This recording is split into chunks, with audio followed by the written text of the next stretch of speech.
back in your life like a beautiful place in the middle of nowhere. This is the Educated Ignorance Podcast. We are here. Some are marching, some others are talking about it. Gentlemen, we are here and we are ready to rock and roll. We thank you for joining us here on the Four Frequency Sake Podcast Network. Presented by Ryan Allison Tattoo and Derma Modeling. I'm Joe Winkle, joined by the trustiest of co-steeds as ever. It is noted Urickson Pro super fan, Danny from Gotham Gambling, and it is soon-to-be Jason Tatum enthusiast, our good friend, the Don. Gentlemen, how are you doing? Well, Soon, my team's season looked good a week ago. Now I'm ready for us to finish in fourth place again. So, is this what it's like being a Bears fan, Joe? Well, every now and then, sometimes there's some glimmers of hope. But hey, your team won a championship in the last half decade, so you're doing okay, That's right? true. That's true. Could be more, if we didn't have a 38-year-old ace. Exactly, it's all about perspective. Don, how about you? How's life, brother? Life is good, man. Life is good. Schedule's clearing up. A lot more room for content nowadays, which is just what the doctor ordered with March Madness right around the corner. It is that time of year. Conference tournaments have started to buzz. The World Baseball Classic is on its way. NBA and NHL playoff season is about 6-ish weeks away, 7 weeks away. Yeah. It is the most wonderful time of the year, as some people like to mention, and some people are the three of us at least. This should be a fun one. We are getting you ready for the finale weekend of college basketball for, most of the leagues, at least for the men's side. We have some mid-major tournaments that have started, just a few. We're going to talk about those. We're going to talk a little NBA. The dog days of the NBA are pretty much, we're kind of at the end of those, and things are starting to ramp up again in the NBA as we hit the home stretch in the final month and a half of the regular season.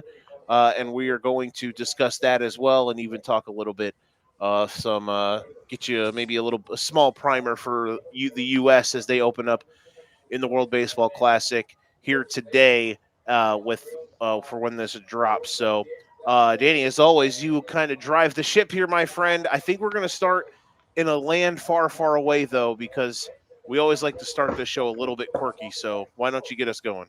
Yeah, absolutely. You talked about all the sports getting into the end of their season. Not to mention, Joe, your new favorite sport has kicked off. I convinced you to watch a game, and I know you loved it. The NRL is back. Rugby season is here. They did their first. They always do their debut game in Vegas. I know what you're thinking, Don. I got into it during COVID because some friends got me into it.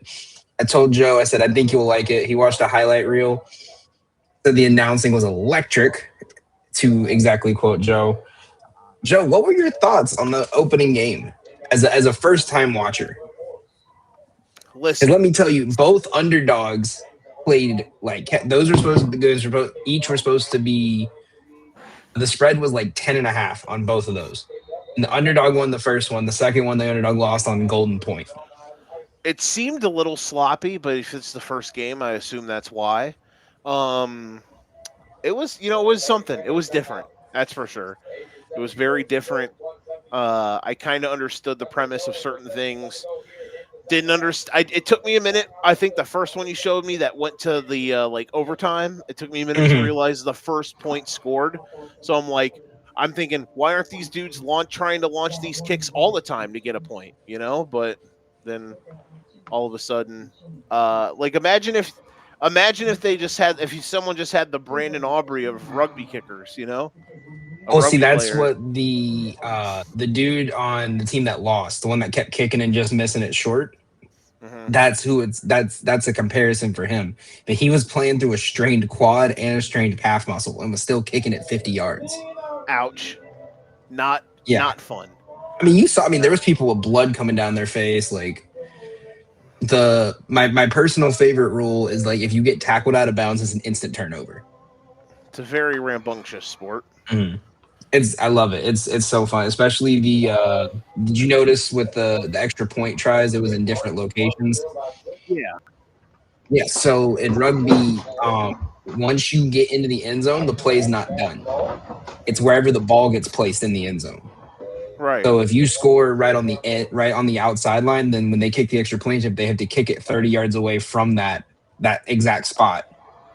So So what that's why players try people. to So is that why people like slide in the end zone when they score? Yeah, they try to dive as close as they can to the middle. So sometimes like they'll get open and the other team won't be near them and they have enough time to like go to the middle, right? And sometimes it's just get as close as you can and dive. Mm-hmm. But the dude that scored the winning point, Stephen Crichton, he was a rookie the year I started watching it, and the dude's just a beast. I mean, he's like 6'4", 260, all muscle. Hell yeah, some beefy boys. Don, do you He do you trained have with any? Jordan Mailata. Don, do you have any rugby gambling corner advice? Not a fucking clue. Oh, come on. You seem like a rugby guy. Incorrect. Well, now I'm sad. I was sitting here thinking Don would be ready to rock. I loved how a few of the dudes were wearing like rugby version of Guardian caps. Yeah. That's what a lot of them do. Which was it's funny because then those same players will have like blood dripping down their face when they're diving head first. Mm-hmm.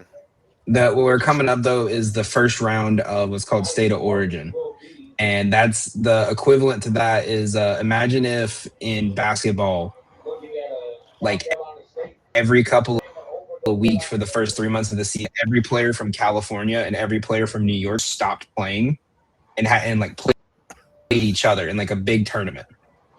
But it's just those two states. So it's New South Wales and Queensland. Every year, the best players from both those cities come and they play against each other for like I think it's 3 games. And then, so last year, I think each game Queensland won by like 30. The year before that, Queensland won by 1 point, and the ball was 1 meter away from going in, and the clock stopped. So it's fun to watch when the games are close. I watched the highlights of today's game. It wasn't the best. A team that was projected to kind of make the championship again won 52-4. Oh Jesus! So yeah, it was an ugly game, but it was still fun to watch. So we'll have to in the next week or two we'll have to get you to watch some more. See if we can get you to pick a team to root for. Yeah, that's going to be the. There we go. That'll be difficult, or not? Yeah, that'll be. We'll have to pay. We'll be locked. You know, we'll be paying attention. So. Well, it's funny because as soon as we finish the show is when their first kickoffs are. Mm-hmm. So we're just missing it by a bit. But let's go ahead and get started. We're going to talk some baseball. Before we get into World Baseball Classic and the Profile news, I do have our 2 minor league teams today for you to judge, Joe and Don. The first one, we are going all the way to Wichita, where Wichita is going to be having an alternate identity this year as a way to honor their unofficial traffic cops. And they are the Wichita Honkers. And they had to make sure they put that goose on that logo. I've seen some of their other gear, and it says "I love honkers." So we found a new sweatshirt for Steve. That's pretty dope. Send us all a "We Love Honkers" sweatshirt. I don't know how to react. Down shirt underneath it. I don't know how to react to this. Yeah, you're conflicted. I don't know how to do this. C, Joe. See what? For the ranking. C tier. Oh, okay. So yeah. Would you put this in Z for Zesty? Z for Zesty? No. No, I'd put it in. That mouth is in an ominous shape. Yeah, I'd have to see if the jerseys had any cool thing on it. I appreciate the idea, but it would probably be a C tier. Let's see if I can find a jersey. I couldn't find one earlier. Oh, here we go. See if I can get it to zoom in enough to show it.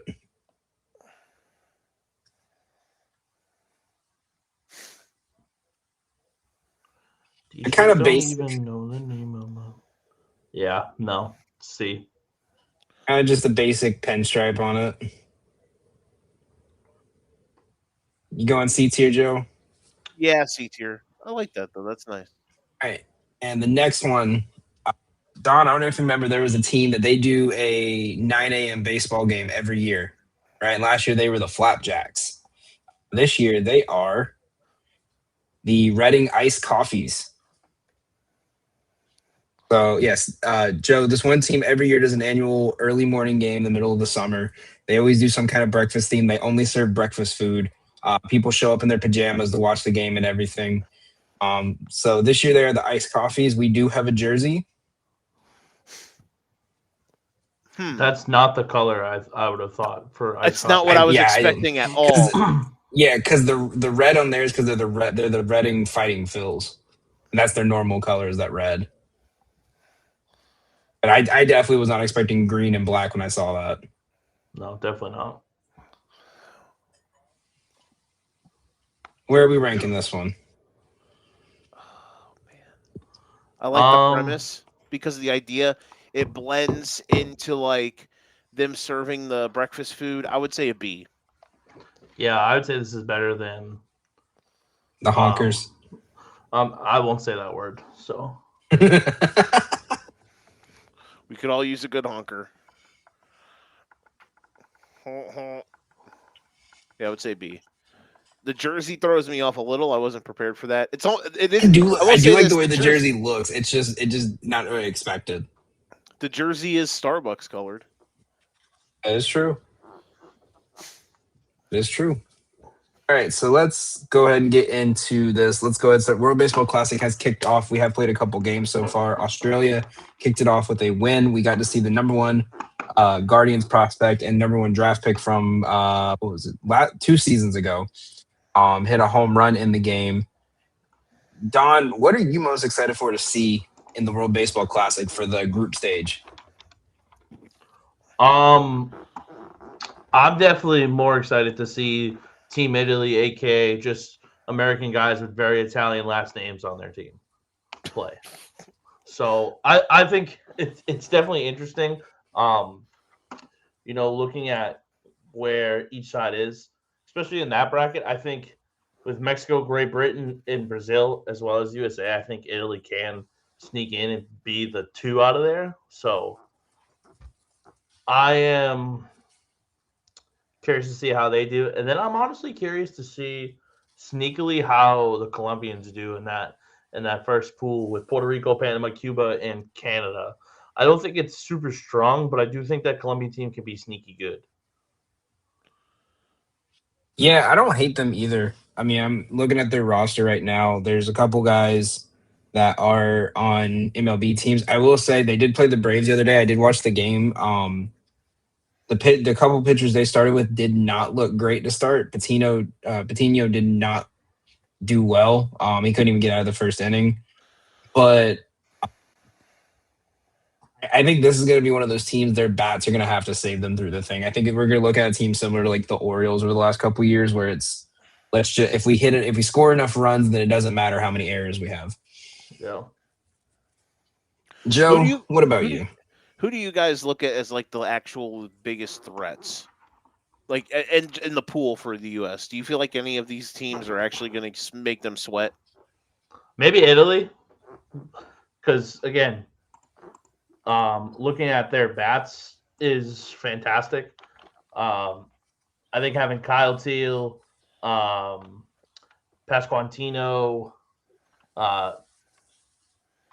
I'll say Jack because I'm not even going to attempt to say his last name. And also too with they have Jorge Posada as one of their hitting coaches, which I think helps, especially for these big left-handed bats. So I'm curious to see how they look. I think they're probably your biggest threat. And I mean, I wouldn't be surprised seeing Aaron Nola against us when we play them. So, yeah, you look at their pitchers. Nola's obviously probably the best pitcher on this roster. You have good veteran guys in Lorenzen. and Ottavino.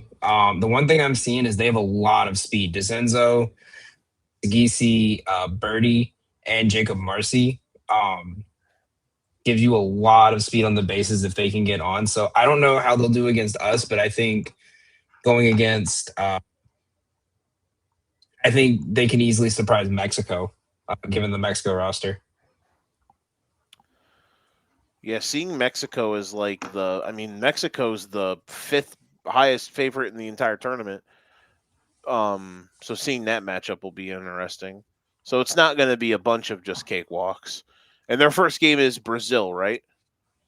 Yeah. But again, Mexico, you look at it. Jaron Duran's in Mexico. Alec Thomas is on Mexico. These are USA guys. Rosarena. Cuban. Like, I don't know. They definitely have the talent, but I do think that they're gonna kind of disappoint per se.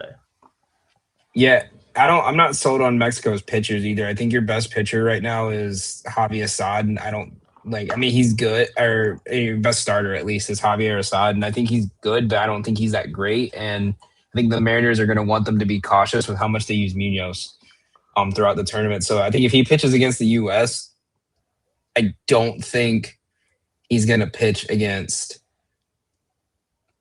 Italy. I think they play them right after us. Double checking the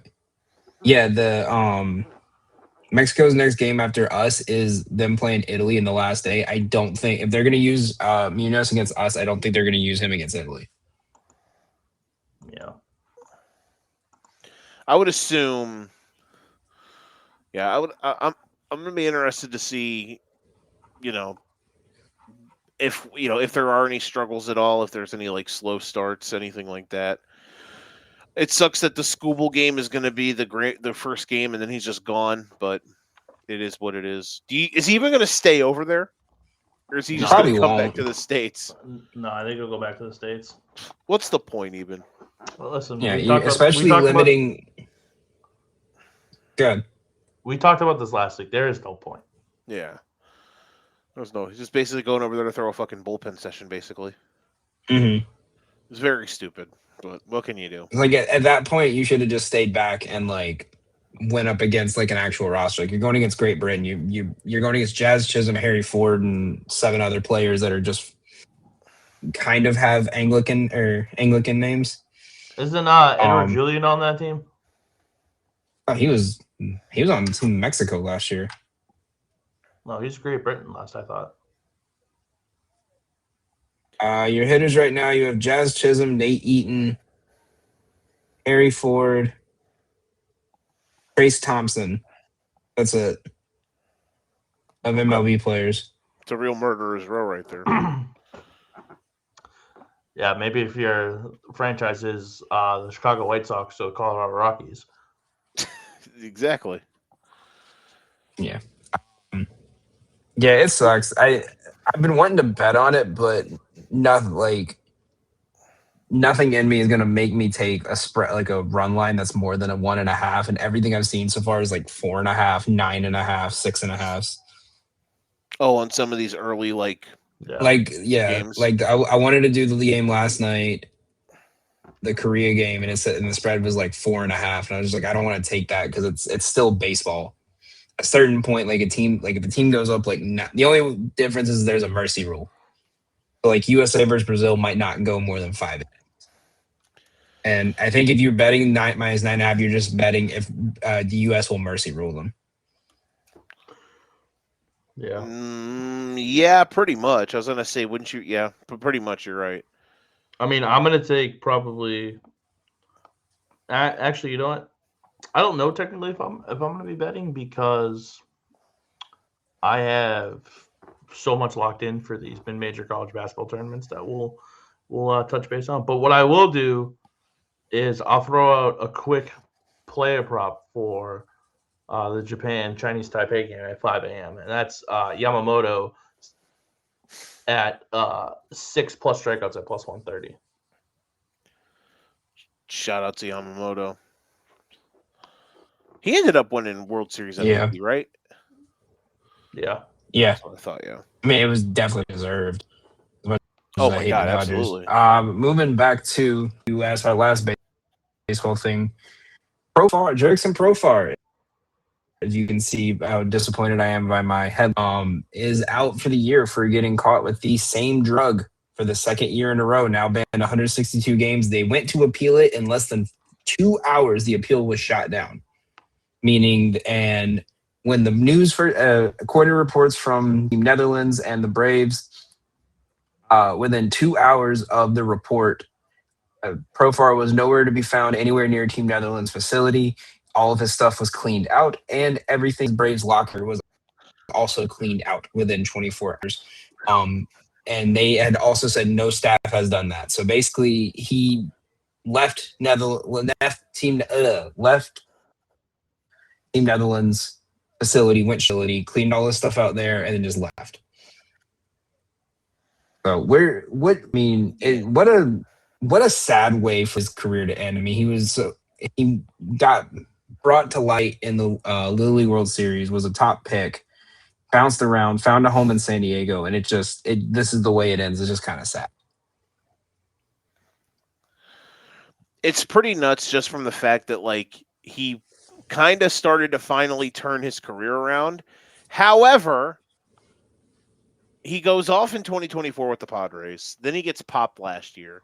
Then he gets popped this year. Are we sure he just didn't get popped in 2024?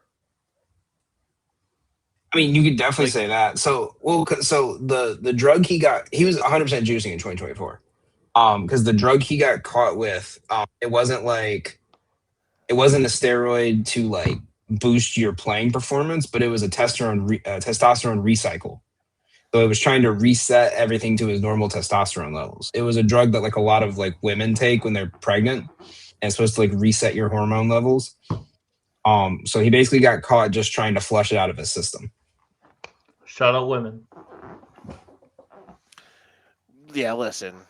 He it sucks, but at the end of the day, I think it's a blessing in disguise. Mike Yastrzemski has been playing absolutely amazing for the Braves. My biggest worry is he's just going to turn into Jared Kelenic again. Where he has like one good month in him consistently, but I don't think I've seen enough from Yaz that'd be good. I'm not too worried. It just sucks that that's probably going to be the last major move of Alex and Bob's career as a Braves GM, and it's going to probably be his biggest one outside of maybe trading for Jock Peterson. Oh, well, getting Jock Peterson helped them win a title. You know, that's what I'm saying. Jock Peterson, Eddie Rosario trades brought them, but it's going to get overshadowed by his. Everyone complained he didn't give big contracts out. The first big contract he gave out in free agency turns out being getting caught juice. All right, not great, Bob. We are going into the NBA end of season. I had a couple storylines here. There was 6 of them on this list, but only 3 of them were kind of enticing enough to talk about. So, Don, Joe, are you in or out on these 3 storylines to end the regular season? It's funny, I found this one before the news today. When Jason Tatum returns, how good will he be, and how much of a boost will that be to the Celtics roster? Don, I'll let you start us out as the Celtic fan here. I mean, he'll definitely be rusty.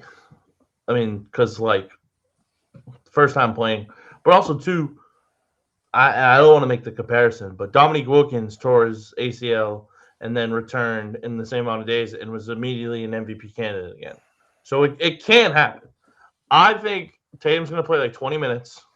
It's going to be cardio because I just think they're going to wax Dallas tomorrow night. Especially with them traveling from, I believe it's Orlando. to Boston. And it was a close game too, so everyone played.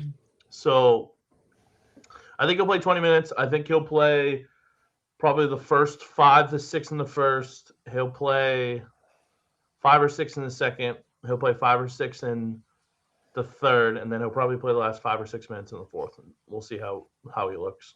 But I think that it helps them because they're already so good as it is. Now, think of it like this. We talk about the 40-20 rule where you have to win, or 50-20. It's 40-20. 40-20. 40-20. Sorry. 40-20, where you have to win 40 games before losing 20. And usually that's how teams win. And only 3 teams did it. But I think this year you can make the exception for the Celtics because they're getting an all-NBA first-team caliber player back. And I get it's going to be rusty at first, but I do think that over time and heading into the postseason, when they start ramping him up more, he's going to be fucking good again. And I'll give him this. It'll Go suck. ahead. It'll suck for the league because they need a big market in there. Yeah. Boston's not a big market anymore. No, I said they need a big market in there, is what I'm saying. Like in the NBA Finals per se. Mm-hmm. It's more so. After the OKC Indiana debacle of 2025. Hey, it wasn't a debacle for me. I enjoyed the shit out of that series. Listen, I'm not saying anything. You know how many times Joe texted me within 5 minutes of a buzzer beater being like, "You doing okay?" Like, Listen, I enjoyed all 7 of those games. I enjoyed the entire Indiana Pacers run. I just wish the ending didn't end with Halliburton blowing his calf out. Yeah, that was shitty. Right. It just kind of took everything out of it at that point. We were having such a great time, and then that happened. It's like, God damn it. Because low-key, between you and I, Joe, I don't think the Oklahoma City Thunder win the title if Tyrese Halliburton doesn't get hurt.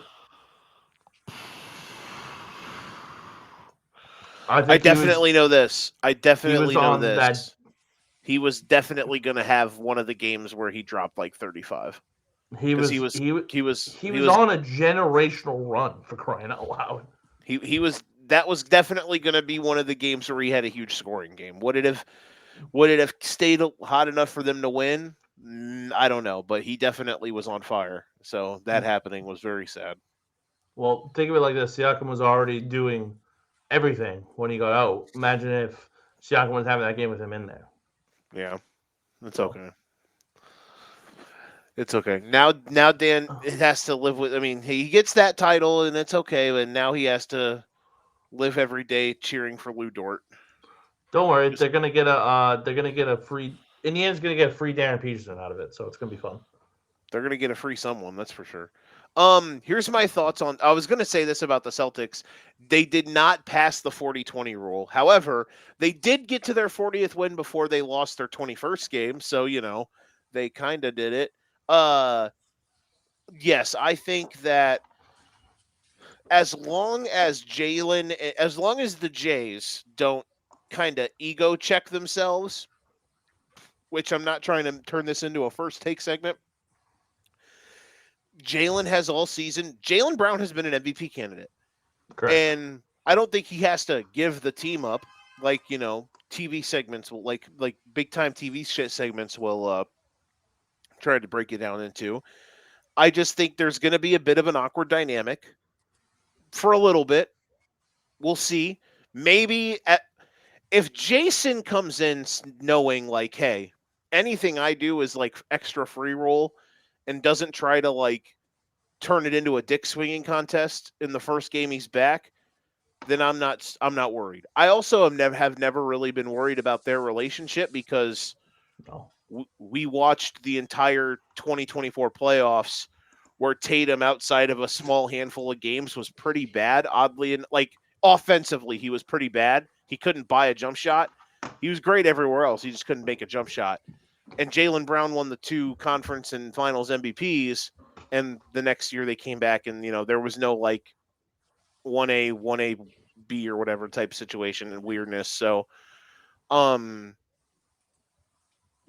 I think it's going to be interesting to see how long it takes him to be acclimated to actually being a full-time type rotational guy instead of just, I expect him to come off the bench. Don, do you think he'll come off the bench Friday or do you think he'll start? They'll start him. You think he'll start? If you think of it like this, right? You have Cooper Flagg, who is the new generational talent from New England.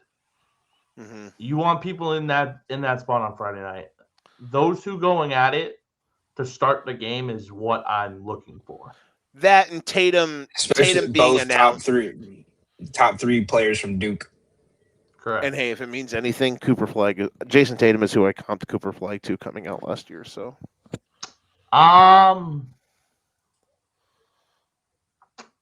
his game reminded I think me a lot of Flag has a Tatum. little bit better playmaking this early in his career. I think he's a more, and that's fine. Cooper Flag is like a more polished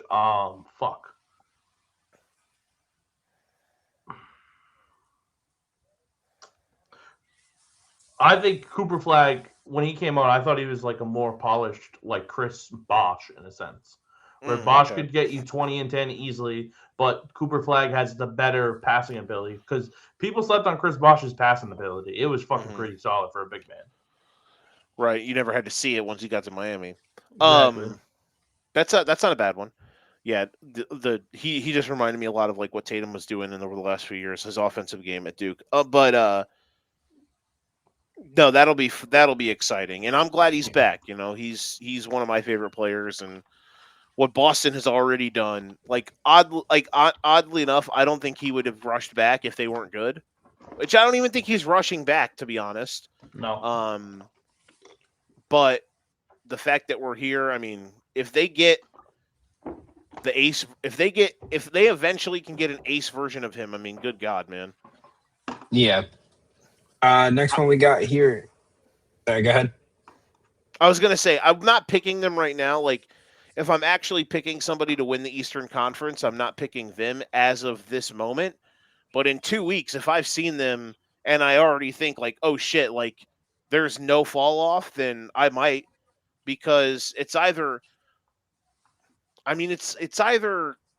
obviously Detroit, your wife's favorite dumbass team, who's really good, but sometimes they're really not, and it's annoying. Or it's them. I don't trust Cleveland. I'm never going to pick a team with James Harden on it. I'm sorry.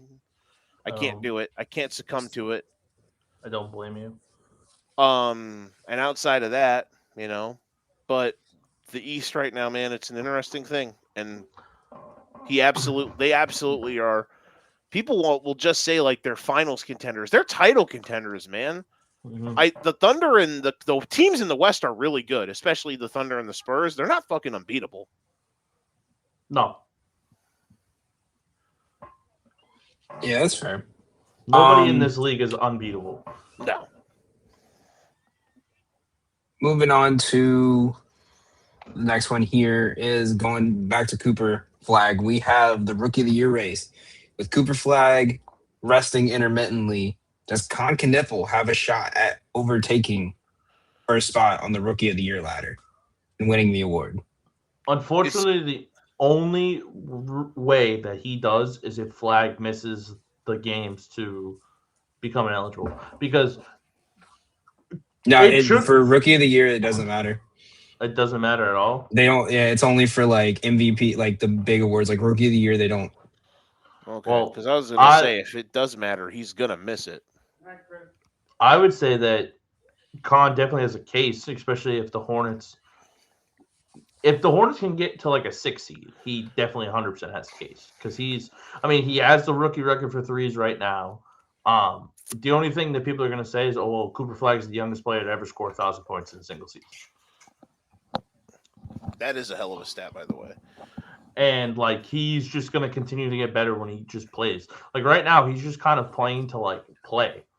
Like, this team is not going to look like it does right now next year. Especially when they end up with another high draft pick, because that's just what the NBA does. But imagine Cooper Flag with, like, a Darius Acuff or LeBarian Fillion or, like, a Keaton Wagler if he goes out, you know what I mean? Like, getting him a guy like that, and you have those two running Dallas in the next 4 or 5 years, that could be dangerous, considering what they have for role guys right now. So you think they'll try to go get another guard in the draft, even with Kyrie coming back next year? I think, because of Kyrie's injury history, yes. because I already think your front court is too crowded with Flag, Washington, Gafford, Najee Marshall, Lively. Lively when he comes back. Like they have a talented front court. They don't need to add to that. I think they need to get some talent in the backcourt because if Kyrie's down, you need someone that's not Brandon Williams to step in and play big time minutes for you. That's fair. That's fair. Yeah. I'm still, in my opinion, I'm if I had to vote, I'm voting for Khan. I mean, just because like we kind of knew what the Mavericks were going to do this year. I don't think a lot of people thought they were going to be playoff contending. I think a lot of people kind of thought they were going to be this area. I did because I assumed that Kyrie was coming back, and I assumed that Anthony Davis would be with them the whole year. Yeah, that's fair. But I don't think anyone thought the Hornets were gonna do what they're doing now. In reality, the only major difference on their roster for the year was that they got Con Knippel. And he's put them to a lot. Like I remember someone saying like how it's crazy the Hornets started winning the minute LaMelo's point total started going down. And you realize it's because now it's not him having to take 40 shots a game to win games. They have a bunch of guys around him that can play good. I think Knippel's been the biggest focal point of that. But you also don't think that LaMelo being healthy definitely hasn't helped because he hasn't been healthy. No, because I mean we've seen him when he was healthy and they didn't have anyone but him and Miles Bridges. It was the same like he was playing AAU ball. It's the full team being healthy. The fact that they've gotten 46 games out of Brandon Miller, they've gotten 53 games out of LaMelo Ball, they've gotten a full season out of Miles Bridges. They add Sexton at the deadline. They've figured out just this new lineup with Diabate being in the starting five and this like game-breaking 5-man unit. Is this us officially like spooning to talk about the Hornets? Because I want to talk about the Hornets. I just think that again, LaMelo hasn't played more than he's played right now since his sophomore year because he's been inconsistently hurt. But I feel like the Hornets' record with him over the last 5 years isn't bad. It's just they can't stay healthy.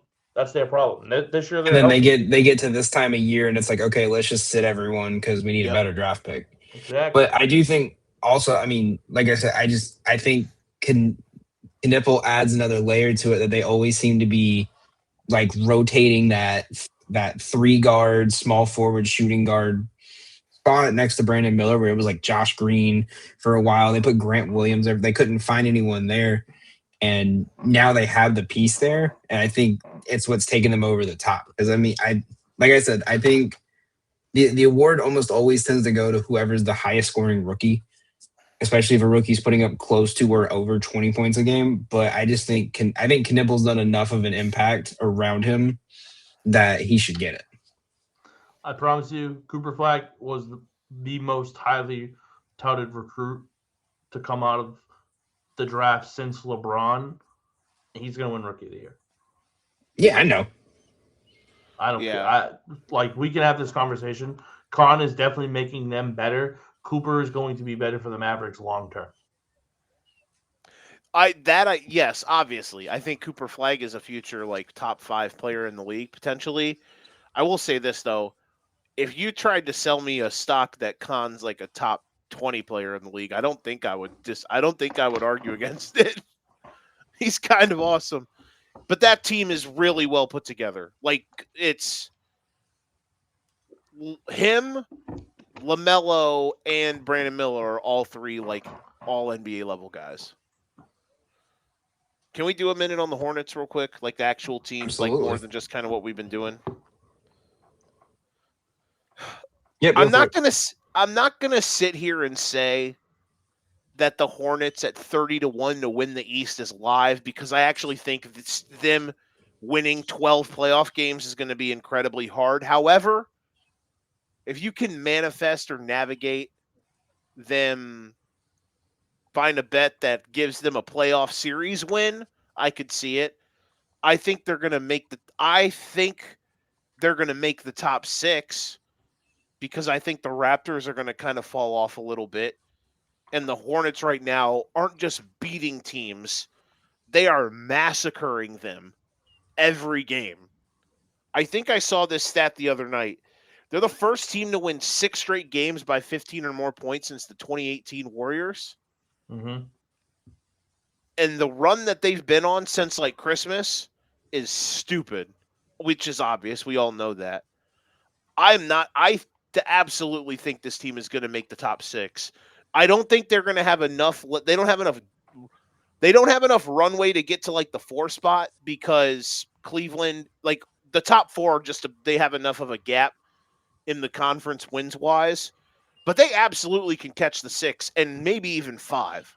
Like that's how hot they've been, unless they completely cool off.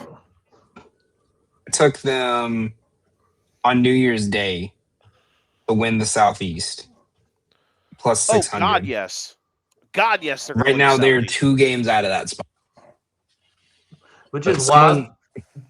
It's wild that you can bet on a team to win a division, even though the divisions don't matter in the NBA.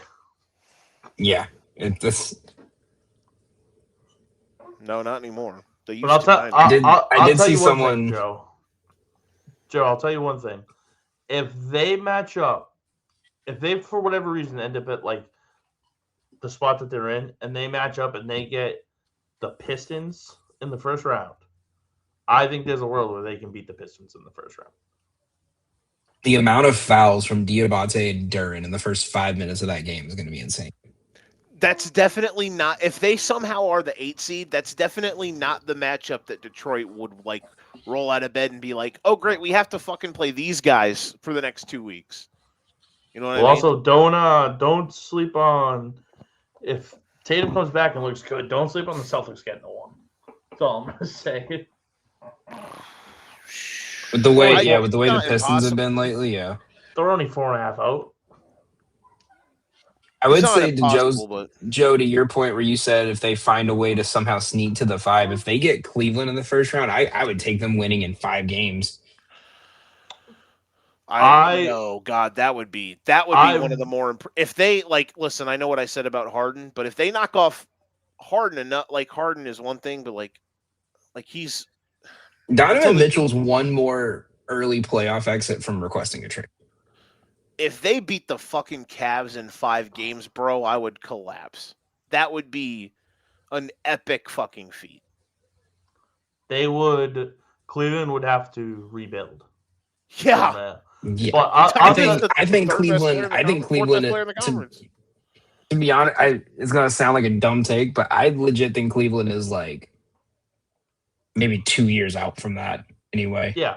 No, 100%. I think we're looking at if Donovan Mitchell doesn't get out of the first round this year, then we're going to start hearing the trade rumors, and then the whole thing of like, oh, he wants to go play in New York. They're going to try to push that narrative, and then he's going to go somewhere random, or he's going to go to like Miami. He's going to go somewhere not New York, and it's going to drive everyone crazy. Doesn't he still have a streak where he just makes conference semifinals every year? They got beat. I don't think they made it last year, did they? Yeah, they did. They were the 1 seed. Yeah, they got there. They got clipped in 5. Yeah, because they lost in the second round of the Pacers. That's right. I'm very conflicted on them because before the Harden trade, the first year of the Brunson Knicks, they didn't make it to the second round because they lost to the Knicks in the first round. Correct. Yeah, the Knicks beat them in 6. Yeah. The Cavs, like again, the Harden stuff is what it is. I think they're very scary. I'm not going to pick them, but if you told me the Cavs made the finals, I wouldn't be shocked. That's fair. I know that's a cop out, but I don't think so. All right, so I did have one more here, but it's we're all gonna pretty much say the same thing on it. And then we were gonna do ranking NBA old logos, but I guess we can save that for next week, so we can go ahead and go into our college. Fuck you! No, I came on the show because of ranking NBA old logos. Fucking pull them up. Let's go. Fucking A, man. I can't. That was like one of besides college basketball. That was like the one thing I was looking forward to. I had to sit through 7 minutes of you guys talking about rugby. We can do old logos. Hey, don't blame me for that. Don't blame the rugby talk on me. Sorry. 6.5 of Danny and 30 of Joe saying I kind of like it. right, you know what, Joe? Just for that, you know what, Don's done enough. Joe, you're losing your Apple TV privileges. That's rude. That's wild behavior. But I'm changing the password right before the F1 race. I would be very sad. All It's a right, so I lights got a out. tier. The way we. Don't worry, Joe. If he does it, don't worry, Joe. If he does it, we'll find something for you. So I got a list of old logos here. We're gonna start with the old Hawks logo. I don't know if you guys can see it in the bottom here. It's kind of hard. So where are we putting that one? So like the one where it's like the hawk holding on the ball, like the 2005, like the Josh Smith era. I'd put that as a B. Joseph? B? I say B or C. I'm okay. I'm okay with either, Joe. Whatever you say. I'm okay. Let's do C for now. Okay. We can do one change if we depending on how. Like this Celtics one, we're thrown in the garbage. What the fuck is this? Fucking. Is there like a F plus? Both of them. I don't even. Yeah, I was gonna say that's another Celtic one, isn't it? Both of them. We got the Darren Williams, Brooke Lopez Nets. The New Jersey Nets is B tier. Yeah. And then we have the old Nets. I think that's D. I think that's gross. Like in a bad way? Yeah, I don't like it. Okay, we can do that. The jerseys are much better than the logo. Correct. Yeah. If we're doing just logo, correct, 100%. Yeah. We're going Charlotte Bobcats. I think that's C. That's C tier. So the only thing that I have about it is I just hated like when they used to do like the all orange. It just looked yeah. The jersey with the random silver, shiny silver on the shoulders. We'll go see. We'll go see. First game was a Bobcats versus Blazers game. Gerald Wallace versus Brandon Roy. Shut up, Brandon Roy. He was so good. Cleveland Cavaliers. I think B. I was gonna say that we have A and S, right? Yeah. Yes. I think that's A tier. I love that Cavs logo. So it makes you think of like OG LeBron. Yes. And I get it. But what I will say to you, and I think you can agree with me, I do think the blue jerseys were way better than how the logo looked. So that's why I would say B. Oh, like when they the dark blue ones, or when they would wear like the throwbacks, the dark, like the navy with the stripes. The navies. Yeah, those were sick. If we were doing like jerseys and that was up there, that would be S tier. Yeah, but because they had a deep jersey bag. Because sometimes they would wear like the sometimes they would wear like those creamsicle looking ones too, which were kind of cool. Yeah, that's fair. We can go B. I'd say B. All right, we got the Mavericks. Okay, five of these next 6 are A or S tier. Correct. This is not one of them. You think no on this one? I personally wasn't a fan. I would say I don't think it's like C or D. I think it's B. Okay, that's fine. That's fine. Because I would have it higher, but B is a good middle ground then. I would put this Denver Nuggets at A. Okay. I'm with that. We got the Pistons. That Detroit Pistons is S. Yeah, I agree. Whatever that is, put it right next to the bad Nets. Oh, it's gray. That's the old Warriors. Yeah, that Warriors right there. That's an S one. I agree. The We Believe Warriors logo is an S tier logo. And the Houston Rockets. I would put that at A. I think that's A tier as well. Yes.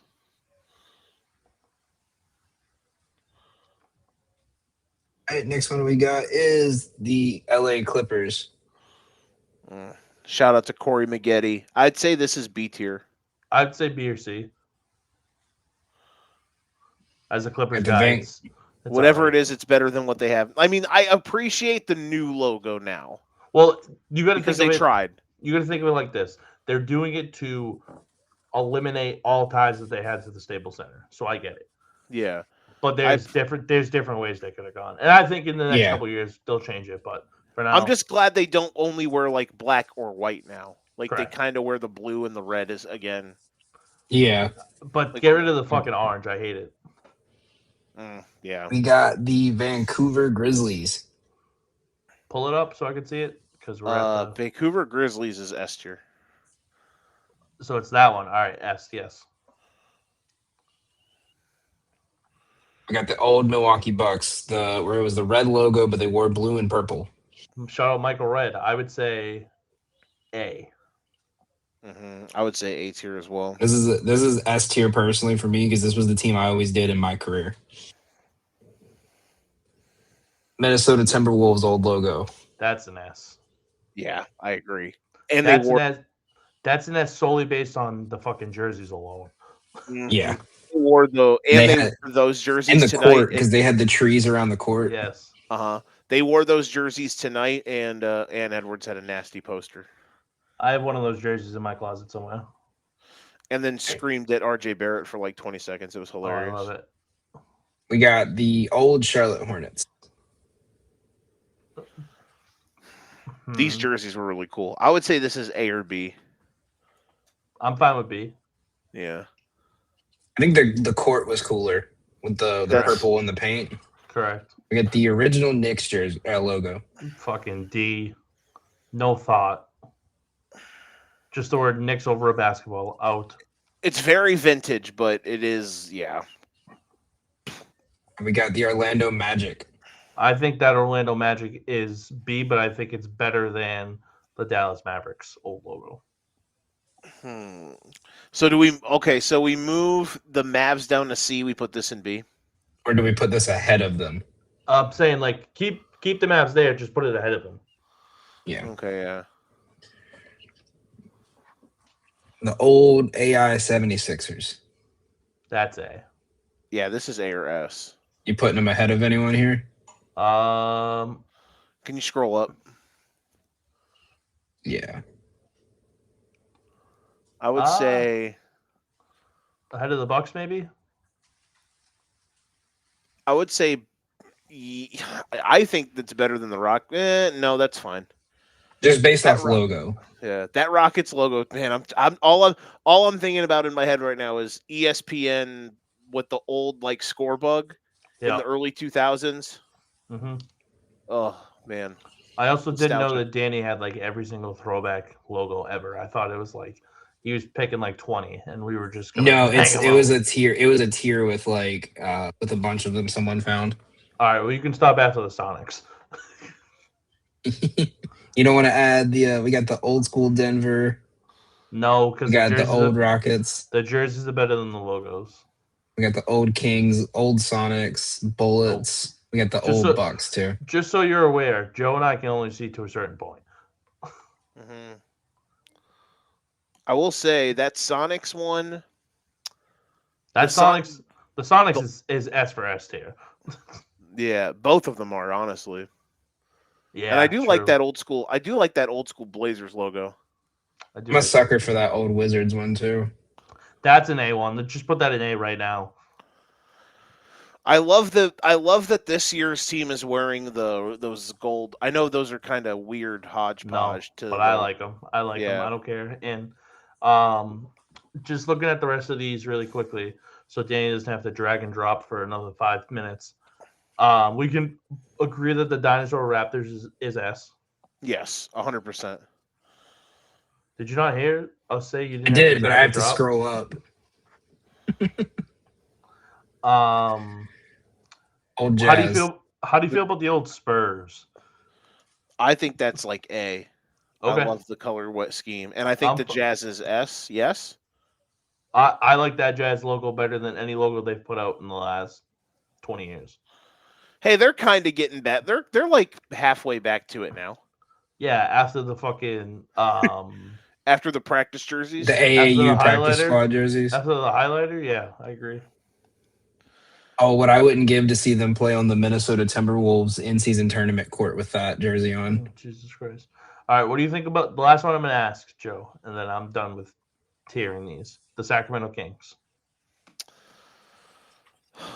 That one is probably, for me, it's A. I would say really A, but you have to give it a B because of how bad the Kings were then. No, fuck that. No, this was the Kings that should have made. This is the hold on, timeout. Respect to this team. This is the Sacramento Kings that should have Yeah, won but they wore. the NBA Yeah, but this is what they championship. went all. This is what they had all the way through the Boogie era. I don't give a fuck. I mean, true, but Tyreek Evans was fun. Boogie was fun. I look at that though, and I don't Marcus think Thornton. Boogie Cousins. I look at that and think Mike Bibby and Peja and Doug Christie. I look Chris at that Webber. and think, damn, they got screwed in 2002. They did get screwed in 2002. I will say that. All right, there we go. There's our tier list. All right, so let's go into college hoops here. So we can do. I know Joe's got a rapid fire one. Let's start out with the big one here, though. Where do you put Miami of Ohio? We've heard from Bruce Pearl, whether you talk the nepotism thing or not, who claims that they should not get an at-large bid despite their record. People have been talking about how because they're in the MAC, they don't play anyone good, yet they've been multiple accounts stating that they have not all the teams that they requested to play this year that were quad one teams declined their requests. Joe, we'll start this one with you. Where do you put Miami of Ohio? Like, what seed line do I have them on? Yeah. Probably real, like, in 2000, where I have, okay, sorry, there's like three answers to this question. Where I personally would have them in a real just America, I would have them somewhere between the 5 and the 7 line. Where they should be, that's where I would have them. Where they probably should be is somewhere between the 7 and 10 line. I'd be okay with any of those. Where are they actually? Probably like 10 or 11 seed. That's three different answers, which is unfortunate, but it's also true. Don, don't you think? Yes and no. I think if they rattle off the MAC tournament, like I think they can, I don't see a world where they're not an 8 or 9. And then they get like an NC State or a fucking UCF or something like that. And then they can beat them, and then they play UConn or Michigan or Arizona. Like, they get a 1 seed after that. I think that there's a world where they're an 8 or a 9. I don't think that's wrong either, especially if they do win the MAC. I think they're probably Dayton bound if they don't win the MAC. I do think at this point they're going to get in if they win. When do they play? Tomorrow or Saturday? They play tomorrow against Ohio. At Ohio. So tonight, when we release this. Sorry, that's on me. I think if they beat Ohio and finish 31-0, I think they're going to get in, even if they don't win the MAC tournament. I just think they'll be Dayton bound. Yeah, I mean, I'd be okay with. I'd hate it because even if, again, in 2015 years ago, so we're not even going back to like 2000 and we're not even going back to the aughts. 2011, this team was the top 5 seed. Now, again, there's a massive difference between them doing what they've done, and we said this last week, what Wichita State did in 2013, 14, whatever year it was, where they ran the table. There's a massive difference. There's a difference between like this and who was it? St. Joe's back in like 2004 with Jameer Nelson, I think it was, and when they were a top tier seed. Again, there's a massive difference in this. But they are being kicked in the balls by people being way too metrics driven for them to get a better seed. They deserve a better seed than what they're going to get, a much better seed than what they're going to get. But I do believe that as long as they beat Ohio tomorrow, they are in, which at least thank Christ that that's the case. I think for me, the thing is the people that complain and say and like, oh, their metrics and all this, they don't deserve to be in because are the same people who get mad when there's no upset. Like, and then they get upset when the round of 16 is all the favorited teams. I think regardless of conference, going 31-0 in a regular season college basketball is not that easy, regardless of what conference you play in. You know what I mean? And especially we talked, I think it was Doug Gottlieb talked about it a couple years ago where, he said, what's the point of big schools playing us when it hurts them more than it helps them? Right. If they lose. So now you got these schools who, even though the MAC's not, the horizon, but these weaker schools that teams are like, I don't want to take a risk on playing Miami of Ohio, because if we lose, then, we go from a 3 seed to a 6 seed. Right. Or we get knocked down in rankings and it looks like I lost to a bad team on my record. So they've said they've reached out to all these teams to play. No one wanted to play them. And yeah, they might get, depending on who they play, they'll get to a big school. They might get curb stomped. But, you got to at least reward the team for going undefeated. Because, if we all know the MAC's one of the most crazy conferences in every sport. So when you look at the Wichita State in 2013, 2014, when they ended up being a 1 seed, they beat BYU, who was solid at the time. They beat BYU in a neutral site. They had Tennessee at home. They beat them, and then they beat Alabama at Alabama. So that's why their resume is different. The only issue is when you look at the talent, Wichita State had 2 guys that were NBA, 3 guys technically that were NBA players. Miami of Ohio maybe has 1, if that.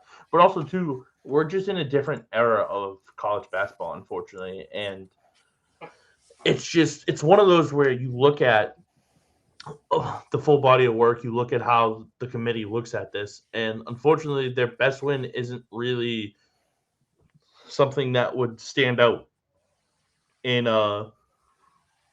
think of it like this. If they were 30-3, they won 30 games, they lost 3, and they lose in the finals of their conference tournament. Do you really think that there's a chance that they get in at 30-3? No. So No. that's the issue here. Is yes, you can make the argument for that, but also too, they don't have any quad 1 opportunities, which hurts them. It's all quad 2, quad 3. But teams playing them helps because they're in the quad 2 range. So we'll see how it goes over the course of the next week. Once we see how they look tonight against Ohio, and then how they look at the start of the MAC tournament, because they have a big target on their back too. So we'll see what happens. I'm very curious to see what the committee is going to do with them. Because too, it's the same thing for when you look in the MAC. I'm just pulling it up here, because Akron too. They're 25-5. They're going to finish with 5 losses. Who do they play? They play Northern, so yeah, that's a big. The fact too, it took Miami of Ohio to get to 30-0 for them to finally clinch their conference title. Just wild. That just shows how good Akron is too, and Akron's been great under Gross for the last half decade or whatever. So Akron too, they have to win the conference tournament to get in. So some of these are just the unfortunate things of these smaller these 1-bid leagues in the mid majors. It's just they could be 31-2 and probably not have a shot. It just is what it is. Yeah. I think it just turned from hey, wow, this is a crazy story. This team's gone 30-0. We haven't had an undefeated season in a long time, to you get the talking heads talking about they don't deserve it. They don't deserve it. And then it becomes what it is now. But also too, even in basketball alone, do you know how hard it is to win 10 in a row? That's what I'm saying. It's hard. I think there's only a small. I do hate that people are way too focused on trying to beat. Everyone's going out of their way. Bruce Pearl did what he did because his kid coaches Auburn and he was trying to talk up Auburn. And he even admitted it. He said, "Oh, is it nepotism? I gave my kid the job." Yes. I do hate that anytime you look at people actually trying to talk about them getting in, it's they have to try to go out of their way to be like, well, all these teams that Miami of Ohio played are ass. Well, dude, it's hard to do what they're doing. I wish we could just enjoy what they've done instead of everybody trying to lose their mind. I'm saying the people that are freaking out and saying that they don't deserve a spot if they don't win their tournament, all this are the same people that when the round of 16 is all top 4 seeds except one team are going to be like, wow, March Madness is boring now. There's no upsets. There's no Cinderella stories. It's just how everyone. It's the same issue with as college football, but in a different way where it's. Why did these people put this team in and then the team gets blown out and they're, see, I told you so. Mm-hmm. I agree. Joe, you said you want to give us your Sinister Six, if you will, of the teams that you think have a legit shot at winning the title. I'll let you kick us off here. Yeah. So I kind of wanted us to do a quick exercise. This is a snap call. Just name the teams that you think can win 6 games, which obviously is what you need to win the national championship. This is going to be we can revisit this when the brackets actually come out, just because it'll be a bit easier to be like, hey, blah blah blah, wooda wooda.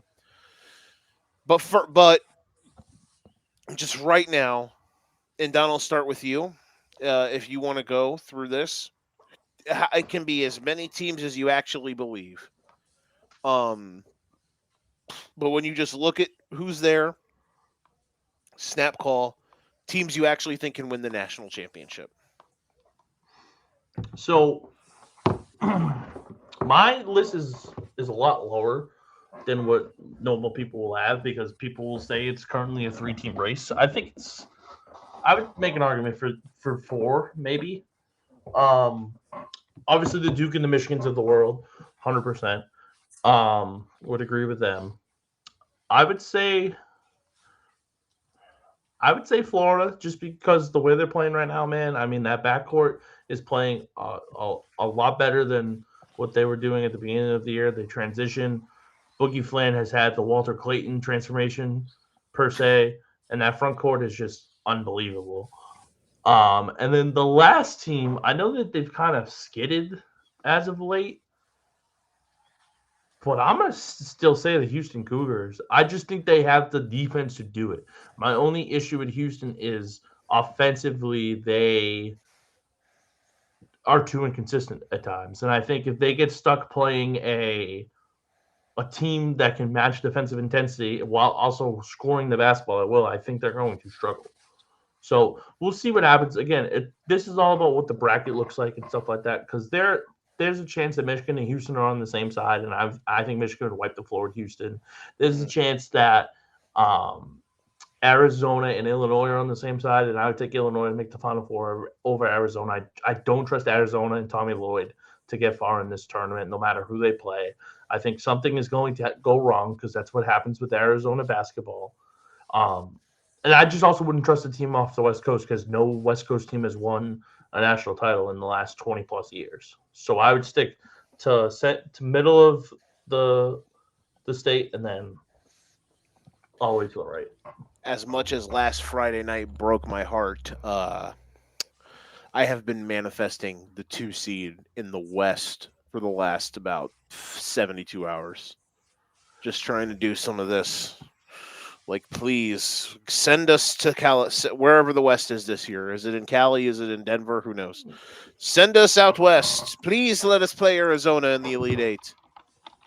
I'm telling you, I was looking at Lenardi's bracketology earlier from a couple days ago, and I'm going to be honest with you, Joe. I think that there's a chance that Arizona might not get there.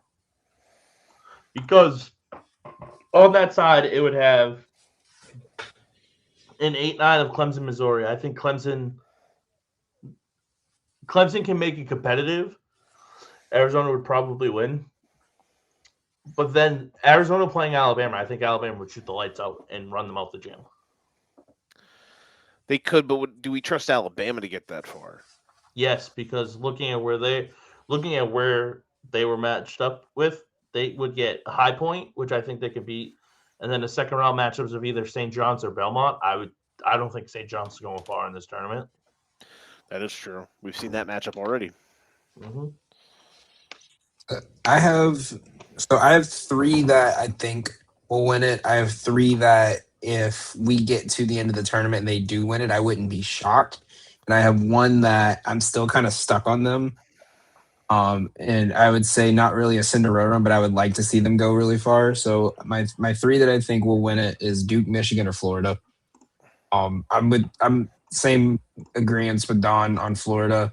I just as much as offense can win, defense wins championships. Duke kind of proved that when they're playing these ranked teams and they're playing these teams that they might see in the final 3 rounds, that they can lock them up, shut them down, and beat them at whether it's scoring or whether it's shutting them down in defense. As we saw, Michigan, they went pace for pace with Michigan, and when they played Virginia, they just beat the shit out of them. The 3 that if you told me right now they're winning it, I could see it, but I wouldn't put my money on it. I'm saying Houston, UConn, and I'll sprinkle Illinois in there for Joe. Because if my team gets out, I'm gonna root for Joe's team. That's a first. Wow, look at this. Look how far we've come. Well, okay. Well, you have Jamal Mosley. Year, I felt bad for you. You have Jamal Mosley, so I'll join in on this one. That is fair. 2026 is a wild year, Joseph. Hey man, listen. And then a team, they're just stuck in. They've been stuck in my head all year. I really like them, and it would be fun to see them get this far as Texas Tech. Because even with topping out, they've shown they could play really well against good teams. I think a lot of people thought they were just going to become absolutely terrible. As a 3 seed too, I think it'd be fun to see a 3 seed go that far. But like I said, seeing what they did to Iowa State was impressive. They beat the brakes off them. Good Lord. They did then kind of stink it up against TCU. Now, granted, I want to talk about teams like TCU here in just a moment. Well, so I will say this: the one thing with Texas Tech's rotation that I've noticed the whole year is they've almost primed this rotation for like a Sweet 16 or better matchup. You know what I mean? Like when you have to go to your 6-man or 7-man rotation, you're not going deep into the bench. A lot of these guys playing 30 plus minutes. So I think they've kind of primed themselves for a deep run with that conditioning. Yeah, and I like their shooting, and Anderson's awesome, and their guard depth is pretty good. Obviously, if they had Toppin, I think they could win it all. I have let's see, I think Duke, Arizona, Michigan, Connecticut, Florida, Illinois, shoot me in the brain. Houston, so 7. I think can win the title. 7? I think 7. I think I'm going to stick with 7. I would like to. Can we just put like a triplet sprinkle on Florida at 8-1 to win the Natty? The 3 of us. No, right now, because what I might do is because the score bet always does. If they do the same promo they did last year, it was you put $20 on the team to win the title, and for every game they won, you got an extra $20 bonus bet, and then you got to share a $2 million if they won the Natty. And that's what we hit last year with Florida. So I'm waiting for that. Put money on Florida. At the very least, if I know they can at least get to the Elite 8, at least know I can get at least 3 $20 bonus bets back off it, make my money back. That's fair. Biggest winners of the week. I wanted to mention some of these biggest winners for like at-large teams. The biggest one to me is TCU. I think we've mentioned a few times how they have one of the wonkiest resumes in the country because they have some very weird losses, but they had a literal nightmare. They had a nightmarish stretch in January, but they have been really good since February started. And they won at Texas Tech on Tuesday, which was very impressive. Really finished the game well down the stretch. And it was their best player only had 6 points. So The fact that they were able to do that, getting it from other guys, was very impressive. I thought they were a massive winner this week. I think they're out. I think they're solid. They are, barring bid stealers, I think they're in. What do you think, Don? Do you agree with me here? No, I think they're out. Because Really? So what I think with this TCU team, what I think is I think that so they're 20-10. Cool. They have wins over Florida, Wisconsin. Florida, Wisconsin. They won at Iowa State, or they beat Iowa State, Texas Tech. But you got to look into it. Texas Tech without JT Toppin, right? Okay. Iowa State off of a bad second half by Iowa State. Florida at the beginning of the year when they weren't the same Florida team, right? Wisconsin, not the same Wisconsin team we've seen now. But I know that helps. However, they did lose to New Orleans, which Not good. Brings it down a little bit. You lose to Notre Dame, not good. You lose to Utah, not good. Colorado, not good. So they have some bad losses, and I think that they need to have a deep Big 12 tournament run, and I just don't know if they can. I know it definitely wouldn't hurt. I know right now that they're 6. They would probably play. Hold on. I want to see how they line this up.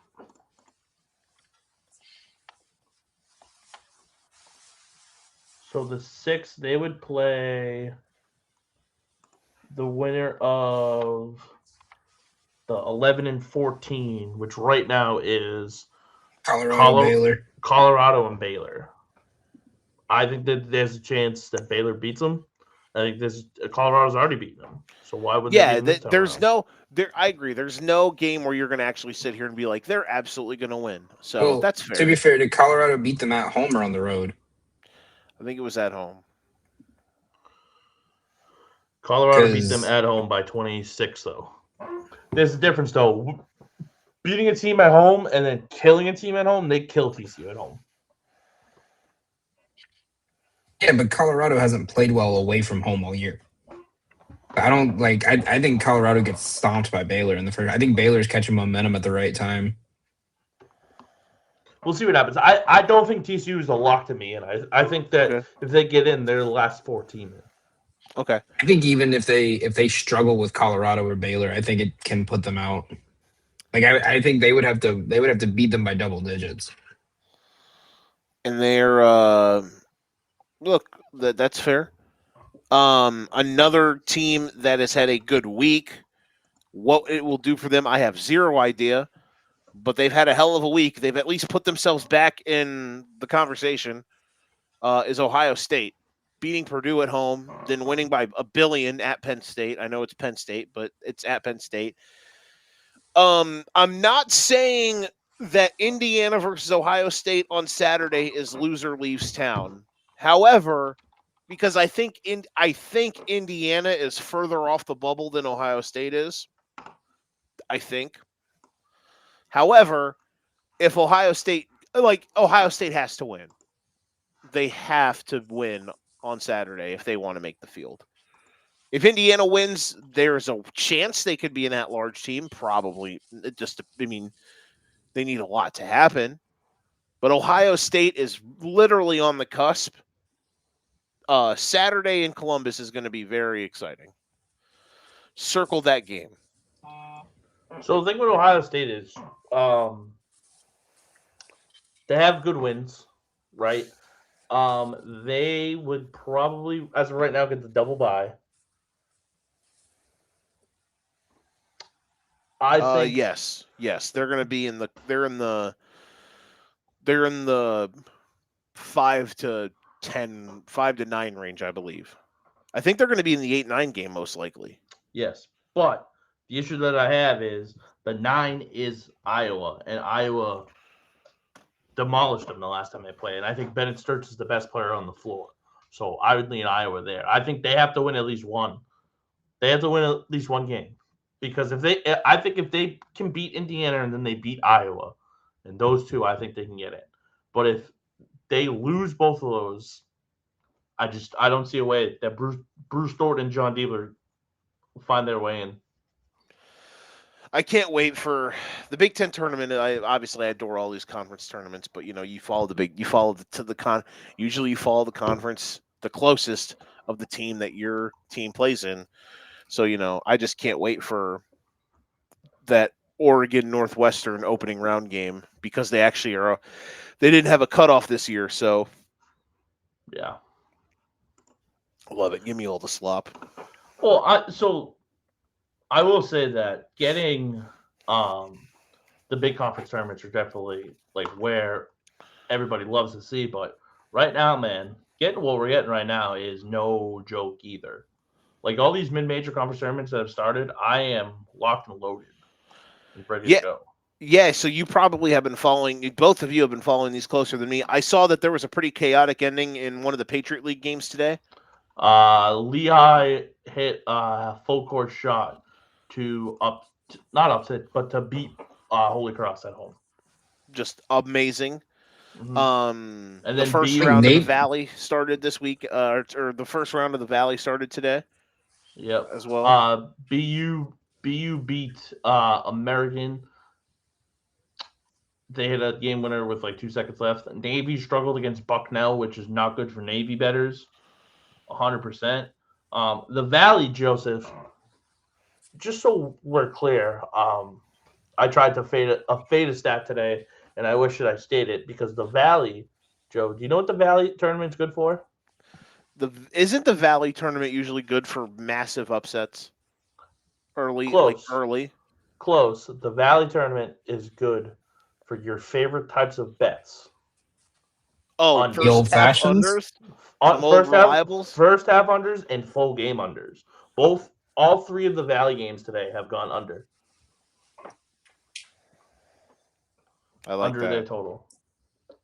So right now, looking at the lines compared to where we have it, Belmont and Drake is 158.5 for a 1 p.m. Eastern tip, 12 o'clock probably in Missouri. Then you have Murray State and UIC is 148.5. Then you have Valpo and Bradley at 141. And then you have where's the last one? Then you have Northern Iowa and Illinois State, which the line has to come up for that because Northern Iowa just won. So I'll say this, man. Those Drake and Belmont is probably going to be a wash because Belmont's pretty good. So those other three games, man, those are bangers for a quarterfinal round. Since 2021, only one team has a positive record on the over in Missouri Valley Conference games, conference tournament games. It's probably either Belmont or Bradley. It's Indiana State, which is gross. Indiana State since 2021 is 6-3 to the over. Next biggest is Illinois, Chicago, which is 50%, and then you're looking at Drake, Belmont, Illinois State, Loyola, Chicago, Valpo. All have less than a 30% chance, or 30% overs have hit. The rims are definitely tough out there. I will say that. Double rimmed up, but probably on a Friday morning. Joe, probably my favorite tournament to watch, just because it's an absolute fucking gauntlet, has to be the Sun Belt. Yeah, the Sun Belt does deliver. Plus, you get that weird ass logo, their weird ass conference logo at midcourt every year. The SBC, it's like why? Mm-hmm. Shout out to the old Sun Belt. That's what next week's needs to be, Danny, is old conference tournament logos or CBS old really logos. CBS really needs to get the rights because then they could say the SBC on CBS. So right now, they're playing. The Sun Belt's playing every day until the final on Monday. So right now, tonight's matchups, you have 5th-ranked Texas State against 8th-ranked Southern Miss. Because they're one of the, for those at home, they're one of the leagues. There's a few leagues that do it. Them, the WCC does it. I think there's a couple other. They basically give buys to all their higher seed, like every higher seed. So basically, the top seeds in the conference, like the top 2 seeds, basically have buys to what, like the semifinals. Yep. So yeah. So you'll get Texas State versus Southern Miss, and then you got South Alabama versus Georgia Southern. The winner of South Alabama Georgia Southern, I think, has a realistic chance of getting to the semifinals because they get to play Coastal. And honestly, even with like a day off, I don't think Coastal Carolina is as good as advertised. The Sun Belt literally had a 6-way tie for second place this year. Yeah, it all came down to the last game of the season. Fucking crazy. But my pick in this one is Marshall. I took him at the beginning. They have a talented duo, man. Wyatt Fricks is legit. I'm so excited to see them play on Sunday. I'm mad that I have to wait, but I am excited. There's some games tomorrow, man, for these mid-major tournaments that I am really excited about. Like Joe said, half of the Valley is going to be fire. Both of the matchups in the OVC semis is going to be a banger. Tennessee State, UT Martin will be fire. And then you have Morehead State versus Southeast Missouri State. They traditionally put on good bangers in the OVC when they play. So I'm excited for that. The Ace Sun is doing the quarterfinals tomorrow.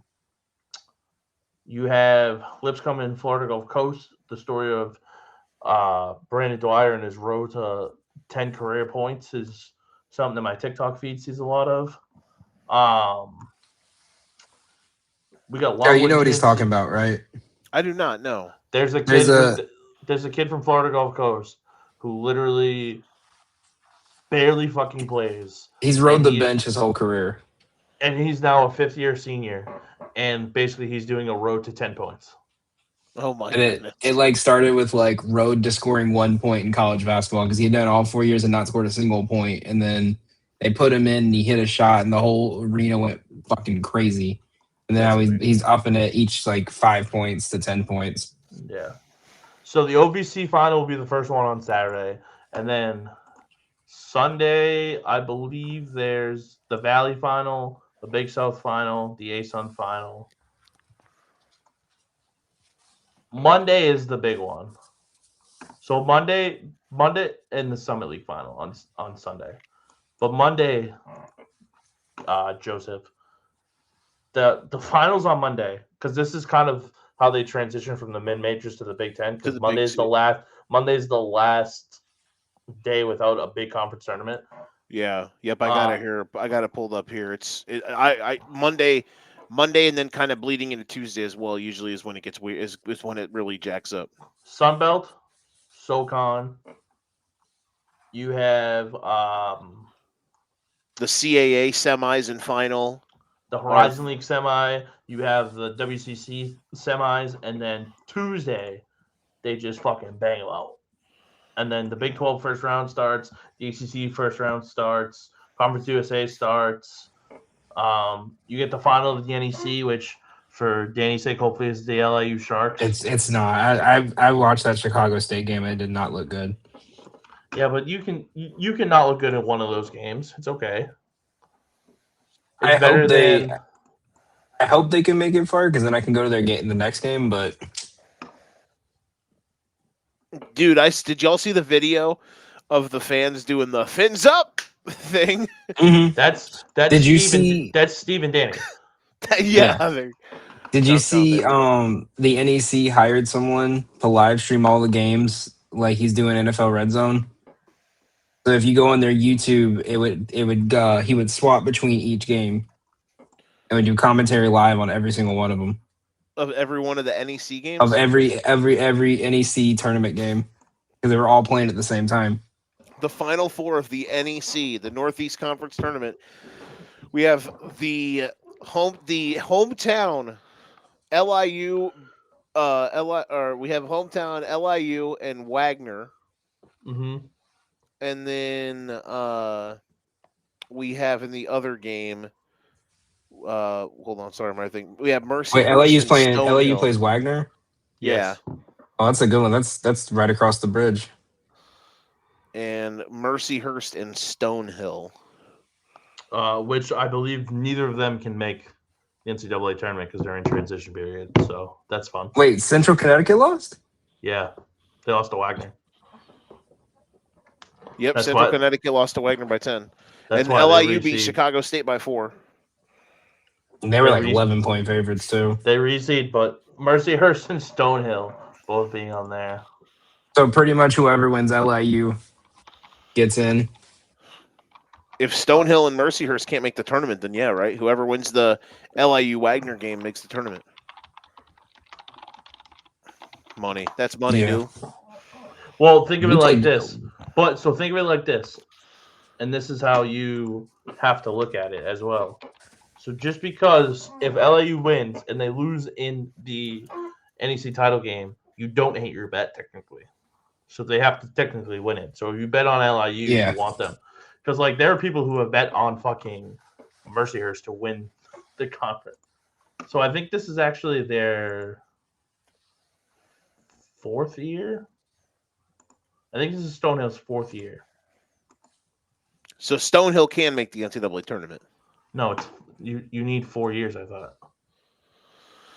I Yeah, don't remember. Mercyhurst is in their second. Stonehill's ineligible for the 2026 tournament due to the transition for Division II. I love it. Unfortunate for them, however.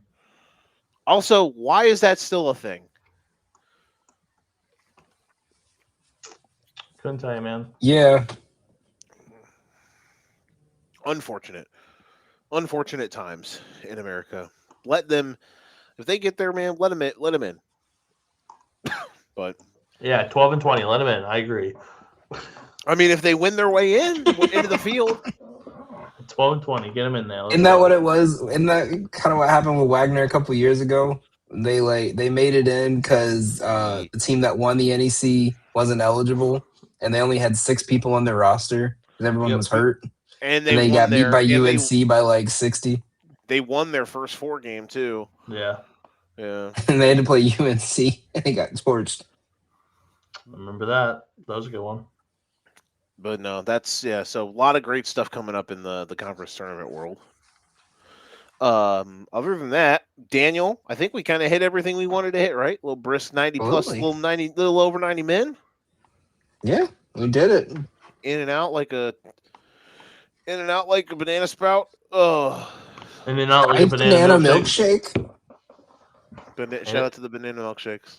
In and out like Joe, a banana milkshake. that's your specific fantasy football punishment next year. Is you're gonna have to go to a cookout location, and you cannot leave until you have sampled or drank at least half of a milkshake from all seven of the banana milkshakes. I hate banana flavored stuff. No, I was gonna say he has to do all 40. No. Oh, that's He has to so do the many. whole milkshake menu. Well, die. so like, can you do it where it's like, can you get like a little bit of it? No, and they're like super thick too. Like they don't even most of the time they don't even give you a straw. They just give you a spoon. It's borderline just ice cream. Then why call it? I'm not gonna talk about it. Okay, just gonna ignore. It's the South. Have you seen our education levels? Yeah, I've listened to you people talk. You people. Listen. All right. What do you mean, you people? I'm not talking about you, Joe. Yeah. You're not from the South. I was born in Midwest, Florida. kind of. Yeah, I was gonna say. Well, Florida's not the South. That's just Florida. I haven't lived there since 20 years ago, but I was born there. In my southern ways. He's also a Dolphin fan. We try not to talk about them. I've kind of emotionally detached from them. No, he's a Bears fan. Stop. Yeah, I'm a Bears fan. Shut up, Danny. See, when me and Joe met, he Great was day a for the Dolphins Bears. fan. He was a Dolphins fan when we met. Great day for the Bears today, by the way. The fact that they got a second rounder for DJ Moore, you annoyed me a lot, but I salute you for your services. We'll always remember the touchdowns you caught against the Packers. The fact that Ryan Poles got a second rounder for him is highway robbery. That shows how desperate Buffalo was. Yeah. And he's on a 1-year prove-it deal. He's about to go up for like 1,312 touch next year with Josh Allen. Which is And fine. then the I next think year I after is think gonna he be could. bad. Mhm. I think he absolutely can have a really good year on Buffalo. I'm okay with especially because he's in the AFC. I'm okay if he does. I could not believe I blacked out when I saw we got a 2-back for him. I was like, holy Christ. So great Joe, day you for want to the kick us out? I will. So we thank everybody for hanging out with us. We'll be back next week, and then we're gonna have to start getting. We're gonna have to really kind of figure out schedules to do these live Sunday show for the tournament release, like we did last year. I'm hoping with Don and all the guys like we did last year. Though probably Danny won't be able to do it, but we'll see. No, I'm taking off work. Oh, perfect. There we go. Live yeah. Sunday show for the not this Sunday, but the following Sunday. So what? 9 days from now. Yeah. We're gonna do another live bracket breakdown once for the show, whatchamacallit, and then we'll kind of navigate life through that to see when we'll do shows and whatnot before the opening round of the NCAA tournament and during the NCAA tournament, all that good stuff. Until then, we'll see you guys next week for kind of I guess next week will be kind of a weekend preview of the Big Boy Conference Championship game or conference tournament weekend. So A buckle up for weekend that. warm up, you could say. Show copyright infringement, though it's copywriting ourselves. Until then, we thank you for hanging out with us. Thank you for watching this video. Click like if you like it and subscribe if you really like it. Tell all your friends that we will see you all next week on the Weekend Warmup, the Educated Ignorance podcast. For Dan and Don, I'm Joe. This has been the Educated Ignorance podcast. If you can get your game, your best pass to 6. We'll see you guys next time. We are out. Peace.